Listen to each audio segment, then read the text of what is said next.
नमस्कार. मी डॉक्टर मोनाली हिंगे. मन आणि होमिओपॅथी विथ डॉक्टर मोनाली या यूट्यूब चॅनल मालिकेमध्ये मी तुमचं मनःपूर्वक स्वागत करते.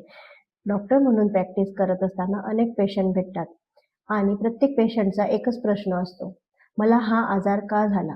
हे चॅनल सुरू करण्यामागचा माझा उद्देश हाच आहे की ही माहिती जास्तीत जास्त लोकांपर्यंत पोहोचवणे की आजाराची फिजिकल साईड असते, परंतु त्याबरोबरच एक इमोशनल म्हणजेच भावनिक बाजूसुद्धा असू शकते. आणि अनेक वेळा आपले विचार, आपल्या भावना आणि आपण अनुभवलेले प्रसंग ह्या आपल्या शरीरावर परिणाम करू शकतात. आजचं जग खूप वेगवान झालं आहे.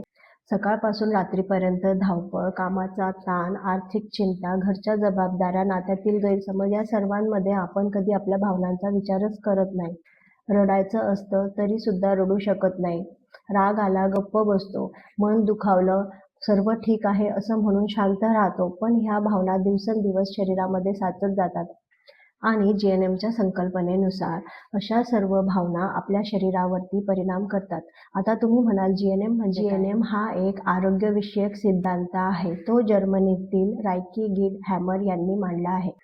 जीएनएम नुसार प्रत्येक आजारामागे एखादा भावनिक धक्का किंवा संघर्ष असू शकतो.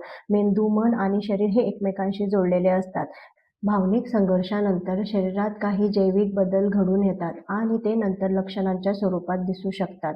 उदाहरणार्थ तीव्र भीती, राग किंवा गमावल्याची भावना यांचा काही आजारांशी संबंध असू शकतो.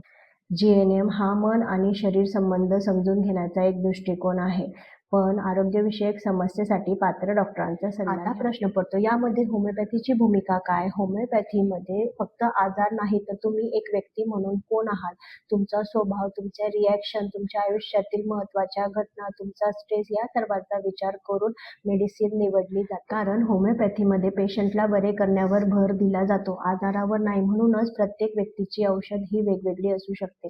होमिओपॅथीचं उद्दिष्ट शरीराच्या नैसर्गिक संतुलनाला आधार देणे आणि व्यक्तीला संपूर्णपणे पाहणे असं आहे. आणि म्हणूनच या चॅनलवर आपण जर्मन न्यू मेडिसिनच्या दृष्टिकोनानुसार आपले विचार, आपल्या भावना आणि इमोशनल कन्फ्लिक्टचा आपल्या आजाराशी काय संबंध असू शकतो हे अगदी सोप्या भाषेमध्ये समजून घेणार आहोत. माझी एक छोटी विनंती आहे, प्रत्येक गोष्ट समजून घ्या, त्याचा विचार करा आणि आपल्या आयुष्याशी ती जोडून पहा.